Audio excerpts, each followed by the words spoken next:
name's Jeffery and I'm alcoholic. Can everybody see me? That's another plane that didn't work, the camouflage. I was trying to get up here and be invisible. So my sobriety date is October 23rd, 2016. I do have a sponsor, and we're currently going through the steps. Again, this will be my second time this round going through the steps. Well, I was born in Washington State, Fort Lewis. Didn't really live there much. Not that I can really remember anything about it. And I grew up military. My mom and my dad got divorced when I was really little, probably about 2 years old, and she remarried to a military guy. And so a lot of my childhood was spent moving around and losing friends, meeting new people, always trying to put on these different masks and see how everybody was acting and the way I needed to act. So I became pretty accustomed to that. Definitely a lot of emotions involved, with losing the friends and just going new places, always being the new kid. And it seemed like everybody was always judging the new guy and trying to see what they were about too. I had a pretty good childhood. I didn't really, never need it for anything. I was really shy. I was always like blonde hair, blue-eyed, mama's boy, and I just part of that self-centered fear. I was always shy, never getting dropped off in kindergarten. I'm holding on to my mom and I'm crying and just not wanting to go in. That's pretty much how a lot of my childhood was, just not really feeling equal to, not really feeling accepted, just feeling different. So yeah, that's pretty much how my childhood was, moving a lot and all that good stuff. So there wasn't too much there. I was never really good in school. I used to always get in trouble because I always made below C's. I was always told like I'm very smart, but just like everything I've done in my life, I've never applied myself. So that caused a lot of problems. I was always getting whoopings for lying about getting report cards and that type of stuff. I'm the middle kid. I have an older brother, an older sister, and two little sisters. One of my little sisters I didn't grow up with. She moved with my dad, and I moved with my mom. So it was always, like my brother, I don't know like how everybody else's was, but like my older brother would beat me up all the time. And that added on, because I'd come home and it wasn't just like a little fight. I was a shy, blonde-haired, blue-eyed kid, and so that type of way of life just wasn't what I wanted to do. I didn't want to fight, and so it always beat me up, and that kind of made me feel less accepted at home, like something was wrong. And we moved down to North Carolina when I was 10 years old. My grandma had leukemia, so we moved in and kind of just stayed there with her last days. She passed away right before my 11th birthday, and that was, I don't really know, I was just too young to understand it really. But I guess as I got older, it kind of affected me more, because I didn't know my dad's side of the family. I didn't have any grandparents I communicated with there, and she was the only one. 2011, we moved out of the grandma's after she passed away, and that was another thing. I had broke my leg, so then I was the new kid in school there with a cast on my leg, and if I didn't already feel different, that was the add-on. And so yeah, we moved over there, and still I was not doing too well in school, and I remember I did get the cast off, and my stepdad went to Iraq, and that was a pretty emotional time. My mom wasn't very strict, so me and my brother, we kind of just took off a little bit, and I started acting acting out. My first time getting introduced to alcohol, I believe I was 12. He had came back from Iraq and went back again, and this time it was really where everybody was just kind of rebellious, and I came home and my sister was out there with her friend, and he had a little flask. I don't know what was in it, and he was smoking on some weed, and so he kind of convinced my sister to let me try it. And so I took a sip of that out of that flask, and I took that hit of weed, and I don't remember. I know I went inside and I fell asleep. I woke up and they were offering me more weed, so I took it. And from that day on, drinking became like every chance I could kind of get, and marijuana became a daily thing. Really started skipping school, coming up with every excuse I could not to go. And like I said, my mom wasn't very strict, so I was like, and I was a middle kid, her baby boy, and so I could always convince her that I either wasn't feeling good or whatever the case may be. But from that first time I tried it, that was my goal, to feel that way every chance I could. But my experience with alcohol, the first time I ever really felt anything, was me, my brother, and a friend, and we had some of that old Mag Dog 2020, and we drank some of that, and it was late at night, and we took my mom's car for a joyride. So that was a memory. It was like, man, this is fun. Like, you know, we're out driving the car. He's 13, I'm 12, and we're just having a good old time. And that's how my teenage years went. Skipping school.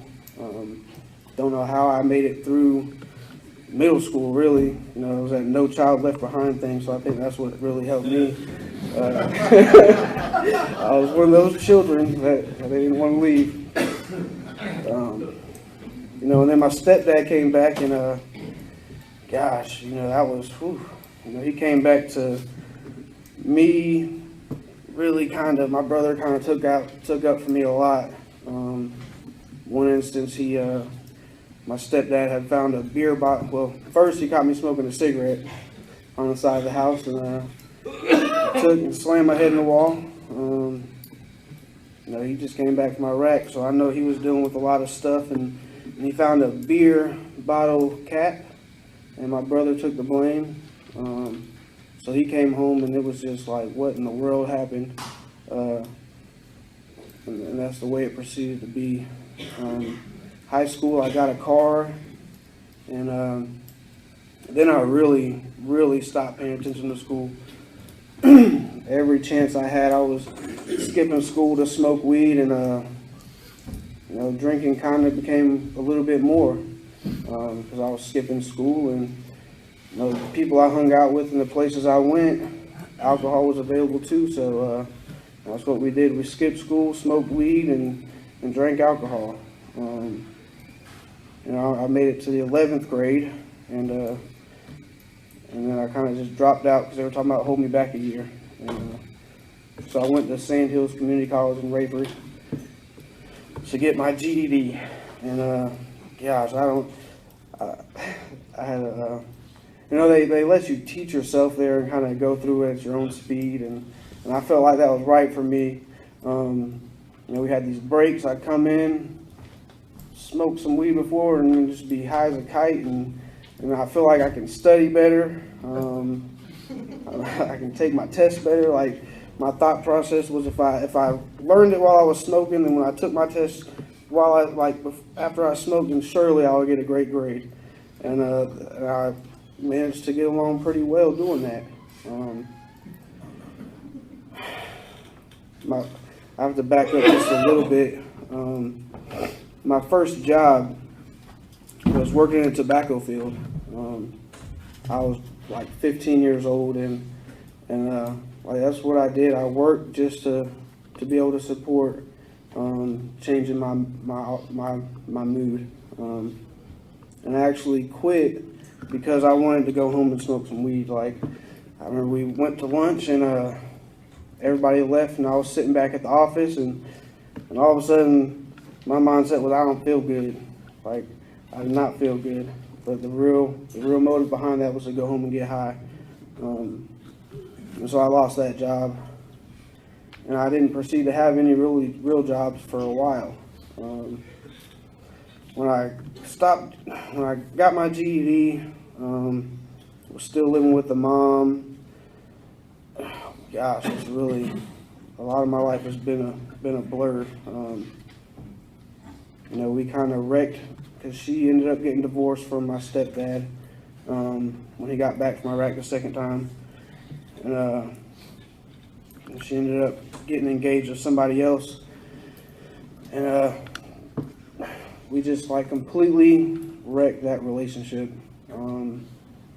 Between stealing from her and her fiance and wrecking the house, catching charges.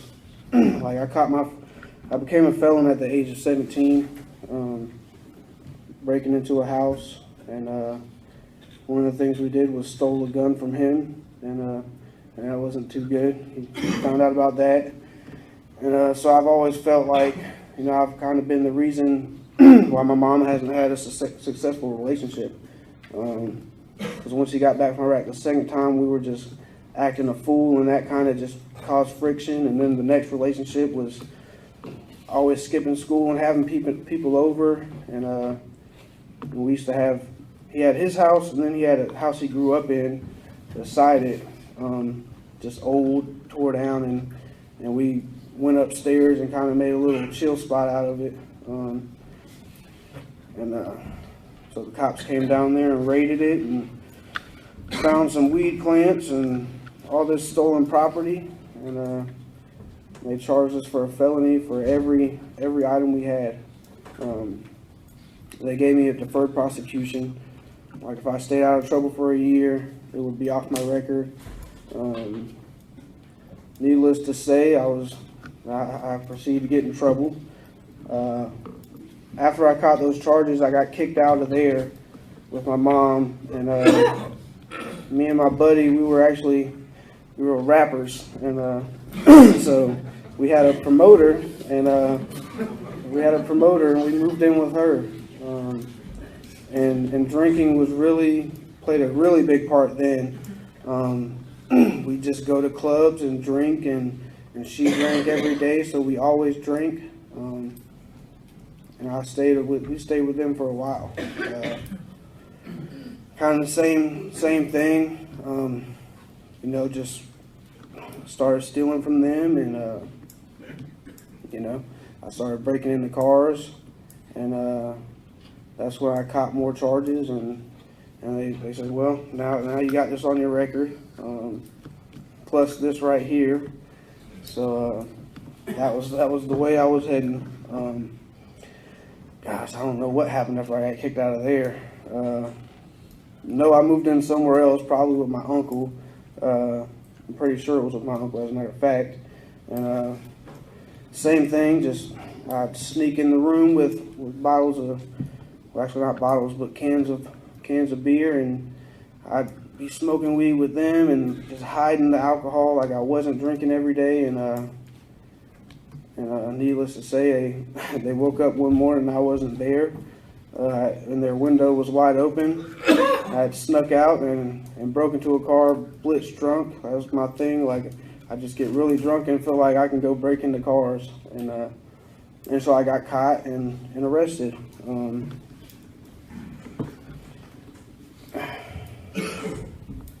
I did probably about 60 days in jail then. My mindset was like, I'm gonna get out and do a little bit different this time. I don't want to go back to the way I was living, that type of thing. And the day came that I got out, and my first stop was the store. And of course, I got some alcohol. It was the first stop, because that was really one of the things that was never pointed out as a problem at that time. Because one of my things was cough and cold medicine, and my family found out about that, and that was it. Like, that was the problem.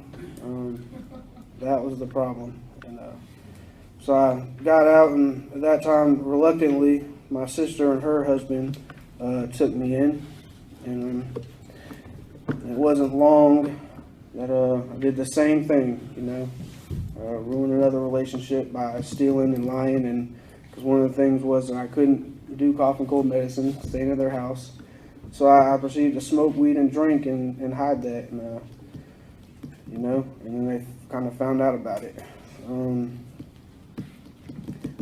I ended up going to jail again. This time I sat in the county jail for 11 and a half months, and my dad, that I hadn't known my whole life, he offered to let me move to Missouri and stay with him. And I was 21 years old at that time. Matter of fact, I got out probably a day or two after my 21st birthday. So that was cause for a celebration. I got out, and because like I said, the drinking wasn't a problem, so I went with some family members, went out to the bar, and I got drunk, and I moved to Missouri with my dad. Kind of did okay for a little bit, not really long, not even a month probably.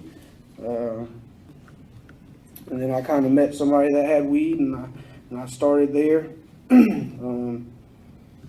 which I'm pretty sure I was drinking a little bit, but it was okay. I managed to get a job at Burger King, and yeah. But anyways, my routine was this: okay, I'd go to work. Well, before I got to work, alcohol up there was available. Any liquor, you could go to the grocery store, the gas station, and there was the grocery store had their own aisle of liquor. So I'd go in there and I'd walk over to the liquor and I'd steal me a bottle of gin and steal my cough and cold medicine, and I'd go to work, and around lunchtime I'd be taking my cough and cold pills, and I'd be starting to drink a little bit. One day that kind of backfired on me, because how we like to drink at people. I had a girlfriend at the time. We were going through some stuff, and got off the phone that morning with her right before I got to work. I went and did my normal routine, and I proceeded to take that bottle of gin and turn it up. And I went back to the broiler, just working on making burgers and stuff like that. And my boss came up to me. She said, "What's wrong with you?"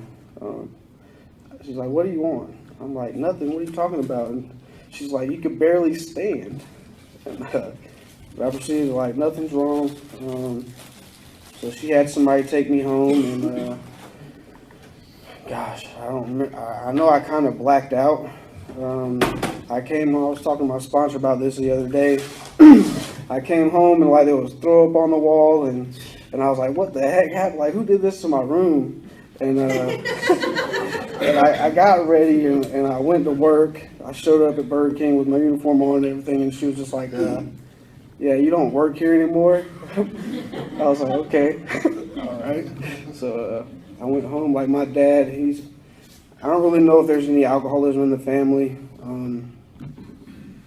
My dad, he can drink one beer and put it down. So when we would go out, because he played pool, we would go out and he'd play pool, or we'd be watching the football games up there, and I'd be walking over next door to CVS and stealing my bottle of gin and come over and sneak off into the bathroom. I'd have my one with him, and then I'd be off in the bathroom drinking more. And I ruined that relationship. The dad that I haven't seen in 21 years, ruined that relationship within probably about 3 months.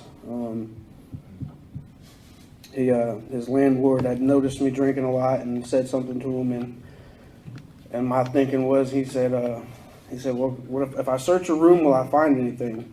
And my thinking was, well, if I say yeah, he's not going to search my room. So I said, "Yeah, you can search my room. There's nothing in there." He went in there and lifted up the mattress, and there's just empty bottles of liquor and empty boxes of cough and cold medicine, and just a mattress under a mattress of that stuff. So alcohol really took a big part of my life at that time. From noon until I passed out, I was drinking. they ended up kicking me out, and here I am in Missouri. It's probably about November, so it's really cold up there. I had ended up getting another girlfriend, and she had an apartment, and so I moved in with her. And yeah, same thing there, like just drinking all day. She dropped me off to fill out applications, and I'd just be drinking the whole time. And she kicked me out a few times. So I live out on the streets for a little while, and I still was really cold. It was probably in the 20s, and all I had was a little Snuggie and my little bag of clothes, and my goal was to just get really messed up until I could fall asleep. So the place I went was, I slept in the bush beside the bar, behind the old Taco Bell, and inside of a recycling dumpster. I was telling my sponsor, I was like, luckily it wasn't recycling day and they didn't come pick me up with it. But that went like that for a while. Being so far away from home, and just the bridges up there were burned.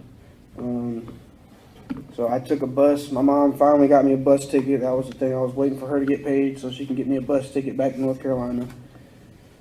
She did, and I stayed here probably a week or so. And that girlfriend was like, "Hey, I want you to come back. Like, we can work it out this time." And I was like, "Yeah, I'm doing a little bit different. I'll quit drinking and all that stuff." And went up there and probably wasn't even there. I was up there for like 3 weeks. Within the first week, I was kicked out again. So back living on the streets. Went up to detox. Stayed there like 2 days, and she wanted me to come back, so I did. And next morning, I was dropped off in front of McDonald's. And I learned from going to that detox the first time that they didn't search my bags. So, like I said, cough and cold medicine was a big thing for me, and so I put some of that in my bag, and I went into detox and just stayed messed up the whole time and stayed in my room. Well, I was waiting to get into a treatment center down here, Trosa in Durham. So I was trying to really find a place to stay, and that's what I did. I went to detox and got out, and I had walked probably 30 miles to get to the hospital so I could get all the stuff I needed to get in. Meanwhile, I was just waiting. Like I said, this time I had to wait again to get a ticket back, and my dad was the one that paid for the ticket this time. And so I got back, and I stayed at my mom's for like a night, and then I went up to Durham to Trosa. That was my first rehab. They're not step-based, or I don't know what they're based on, but I know we worked a lot. They're work-based. I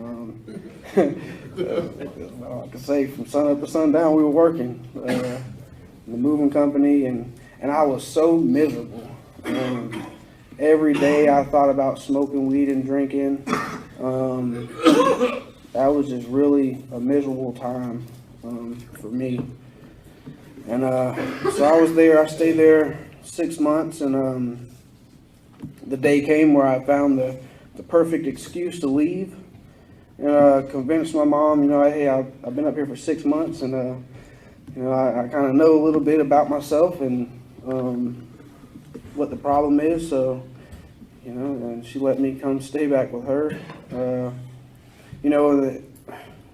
I took that bus trip back to Fayetteville, and her boyfriend at the time offered me a Coca-Cola or a tall boy, and I thought about it for a second, and my initial thought was I reached for that beer, and that started another one. That's probably the moment where it really became a blur. Just a lot of drinking and stuff. That's all I know. catching more charges. Then my brother had went up to the Samaritan colony, and he was there for a little while, and I know my brother, and something was working a little bit. I said, man, if that can do something for him, surely something can happen with me. So I ended up getting into the Samaritan colony. This was around 2012.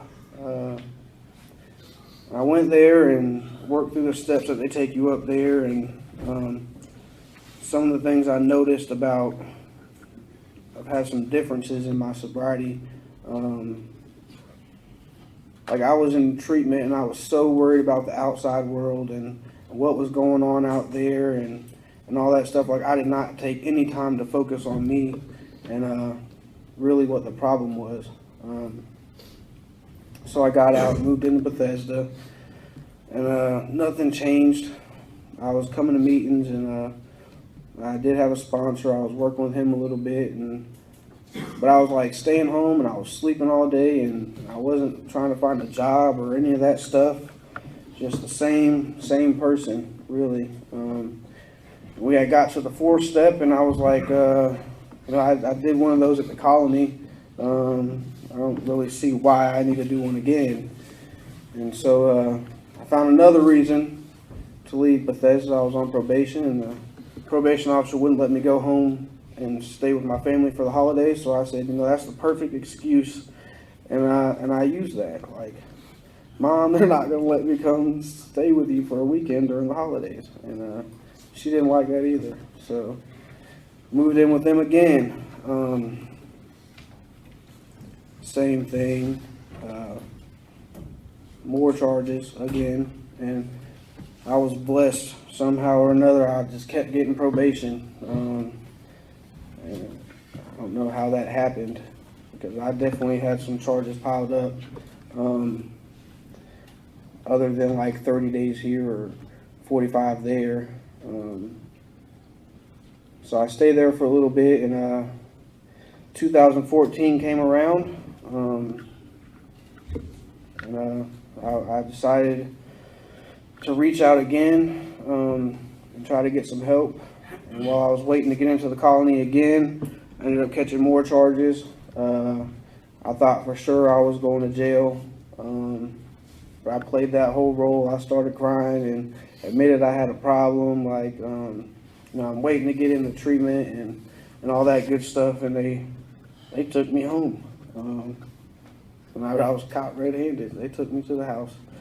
So I got into the Samaritan colony the second time, and things were different. Instead of worrying about what was going on out there and how everybody was doing and all that stuff, I actually took that time to kind of look at myself and see what the problem really was. Because at that time, I believe I really wanted to stay sober. So I really did what was suggested. Stayed there for 28 days, and they sent me up to the Bridge of Recovery up in the mountains. I stayed there for a little while, and they took me back to the colony to wait for the recovery house up here to open. And so I stayed there, worked a little bit, and then that day came where they opened up the recovery house down here, and me and like 3 other guys moved in and stayed there. And along the difference between that time and the time before, like I put in the work to find a job and try to do some stuff to change.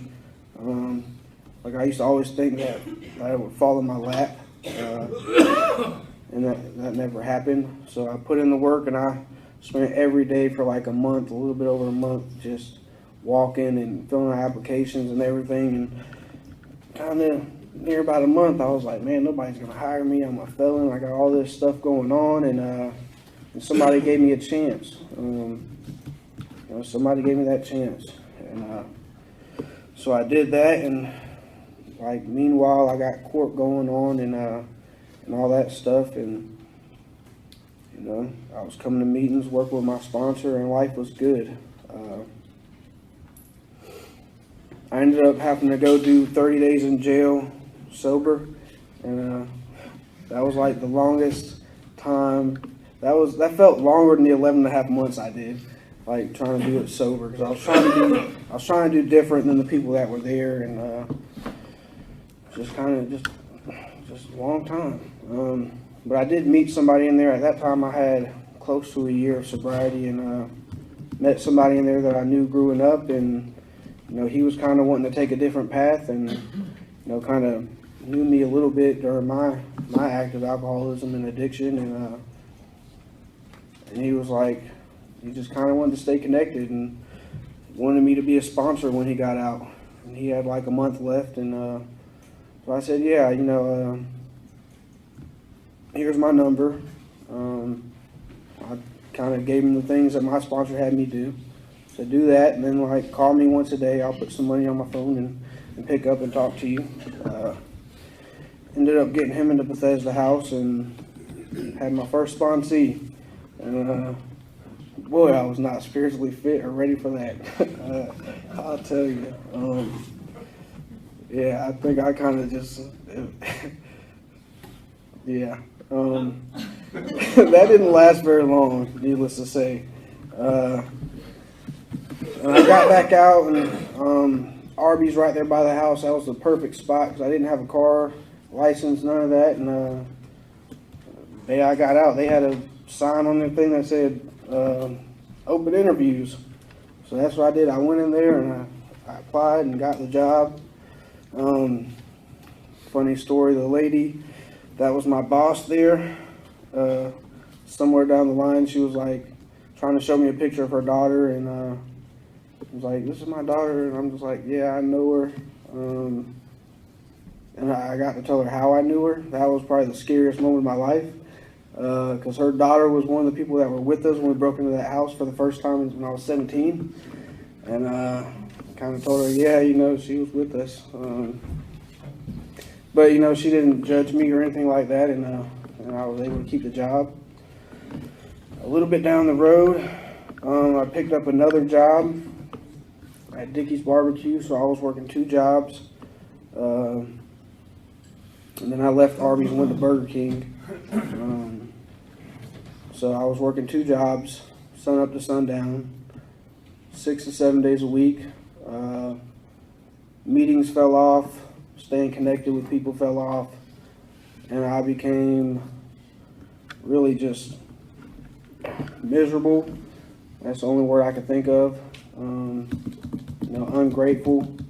I was seeing people at the house making more money than me, being able to get things they wanted, and so I chased that money to be able to do things I wanted, and I never had time to get anything I wanted, So after a little while, I don't know, I ended up getting 17 months, and I relapsed.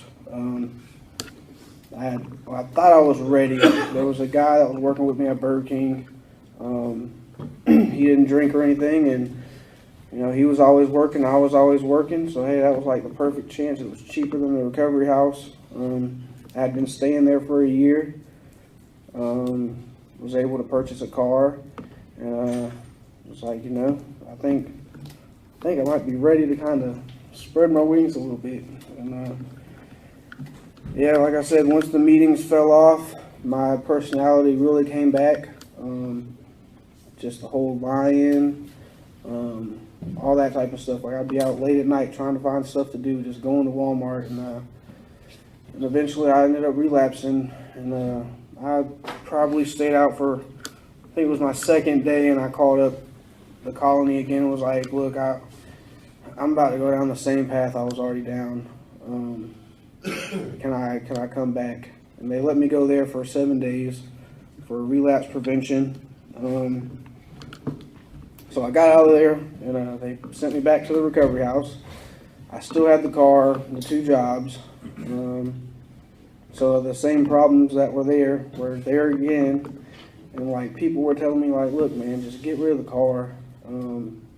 Focus on your recovery. But I did not want to lose the material things. So I chased it, and I tried to keep it, and eventually I was like, screw it, like why am I even doing this? Like I'm just working to pay off all this stuff, and I went back out again. And that was probably, I think I had about 60 days at that time. And so I just remember at that time, this was around 2015, a lot of people in here would know, like, I'd come in here and just be blitzed out of my mind, and I'd come up here and I'd sit out in the parking lot, and before the meeting started, I'd smoke some weed and I'd drink. I'd just come in here messed up, crying, sharing, you know, and then I'd go out there, and I didn't have anywhere to stay, so I'd sleep in my car right out there. My thinking was, you know, at least I'm in a meeting. I'm not out doing stupid stuff. And I knew I had a safe place to sleep. Like, nobody was going to mess with me over here. And eventually I moved back with my mom again. And so here I am, like 25, back staying with my mom again. And was traveling out here to work. Lost a job and all that stuff. I kind of just quit the job because it was like I was staying in Hope Mills, and that's a good hour drive here and an hour drive back. And somewhere along those lines, like I don't know, it was the same old thing. I ended up getting robbed, coming up here with 2 black eyes, messed up, crying, and then go back home. Ended up in detox like 4 times within a month and a half. Just that type of thing. And then I ended up having to go to prison.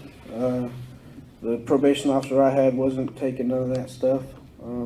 First drug test I failed, she threw the handcuffs on and threw me in jail.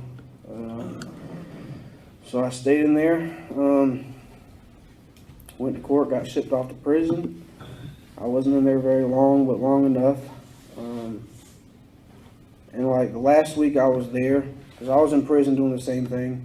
And that really kind of, when I had 7 days in a cell by myself, 24-hour lockdown, I kind of had the time to look at it. Like, do I want to get out and do the same thing? Like, I was scared to death to get out. For once in my life, I was actually scared to death to get out, like, and excited at the same time, because I knew without a shadow of a doubt, like, if I got out and went back to drinking and stuff, that was going to be the same thing. You know, that old thought process that it's going to be different this time wasn't there. So I got out and I went back to my mom's for a week while I waited to get into an Oxford house in Fayetteville. Met a guy at the meetings up there, and you know, he used to pick me up and take me home, and we'd sit out in his truck for about 3 hours, and I'd talk about it while he chain smoked cigarettes with the windows up, and I'm in there, can't breathe, and we did that, and that was pretty awesome to have somebody sit out there with me for like 2 or 3 hours just talking. You know, that guy was my sponsor. He turned out to be my sponsor. I moved into the Oxford house, and the place where I went to meetings in Fayetteville, they kept the building open from like 6:30 in the morning until midnight at night. So that was my safe place. While I wasn't working, I was up there all day, literally all day. Because at that point in time, early in recovery, I did not want to be alone by myself. So that's what I did. And my sponsor was a little different than down here. He didn't read with me. He kind of made me do it myself. So it was up to me. Like, if I wanted to stay sober, like, I really had to put in the work. So that's what I did. I'd go up there and sit up there and read out of my big book, and I really tried to get what I could. I tried to read definitions and learn, like, what exactly they were talking about in that book. Like, my first 90 days was really spent up there in the meeting place all day, every day. And then I ended up getting a job working with some people in recovery. One guy has 21 years, the other guy has 23, and that was exactly what I needed. God placed people in my life right when I needed them. We'd be riding around and going to jobs and everything, and we'd be talking about recovery and life. And these people kind of showed me the way. They showed me how to live live in recovery. Some of the biggest, a lot of my God moments have been like feelings. For instance, when my boss gave me those keys to his work trailer with thousands of dollars worth of chainsaw equipment and stuff like that. And my girlfriend's mom saying, while I'm living in Fayetteville, saying, you can use my car. Stuff like that. I've never had people put that type of trust in me outside of my family. Even in my family, like, people didn't trust me. And so those type of moments really connected with me, with my high power. Just those people. And more job opportunities came up. I still work with a guy who's in recovery. Just a little bit different job. My job is working in the woods with a forestry consultant. And another reason why I decided to wear this is because, like, back then, people who know me, I came in here with the flat bill hat, just trying to be like a thug and all that stuff. And I got sober this time, and like, I did a complete 180. Like, I'm a country boy. I love fishing. I love being out in the woods. I like country music. It's just recovery. Like, I got to find out who I really was, the things I really like. And then I moved into Raeford with my girlfriend and her parents. I never thought I'd be able to live in Raeford and be sober. Never thought it was possible, That's something a lot of people kind of drilled in my head, like, going back to Raeford, isn't that where you did your running at? Isn't that, like, yeah, it is, but that's not who I have to be anymore. Like, I go play pool on Sundays. I go to bars. I'm around alcohol quite a bit, but I just don't want to do it anymore. Just simple as that. I do the things that's necessary. I do my inventories. I do my prayers. I go read with my sponsor and go through the steps again. I come to meetings. I say this, like, there's a few things I've tried to stay sober, and just like at Trosa, like, I was sober, but I was miserable. Alcoholics Anonymous is the only place I've been to where I could be sober and be at least content with my life and be kind of happy. Life is good today. I don't have everything I need. I mean, I don't have everything I want, but, like, I have everything I need, and I've always chased after what I wanted. I'm so grateful for the people that's been put in my life. Without them, I do not think I'd be sober. Done a few things in sobriety, like I've heard, and it rings true to me, like, just because I get sober doesn't mean that I stop acting that way. They get further and further apart.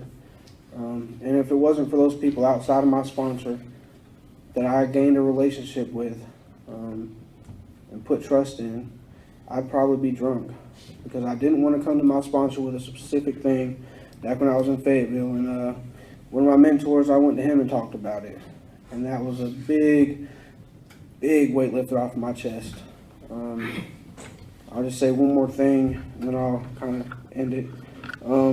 The biggest thing for me in my recovery this time has been when I did my 4th and 5th step with my sponsor. We did it, and I didn't read all the stuff that I'd done because I had done that before. And he was taking notes, and I was just reading my stuff off, and he stopped me, and he was like, here, this is your pattern right here of your character defects and all this stuff. This is what I see. And so I looked at it, and I said, wow. It was a lot different than what I had wrote down, because I'm telling you, I didn't know, like, really, I did not know the extent of it. Like, I thought I was just selfish and self-centered, and that was, like, kind of as far as it went. But he had these things, and he wrote them down, and he showed them to me, and now I know what to look out for. One of my mentors talks about putting down the drink and the drug is the easy part, but learning how to not use people, places, and situations for my own selfish gains is a lifelong process, and that's the hard part. And that's what it's about for me, is trying to notice and stay aware of my character defects and that pattern. Like when I start lying and cheating and manipulating and all that stuff in succession, because it'll happen every once in a while. But when I start doing them and they're kind of like day after day, I really need to look out. So that inventory has been huge for me, because I'm the problem.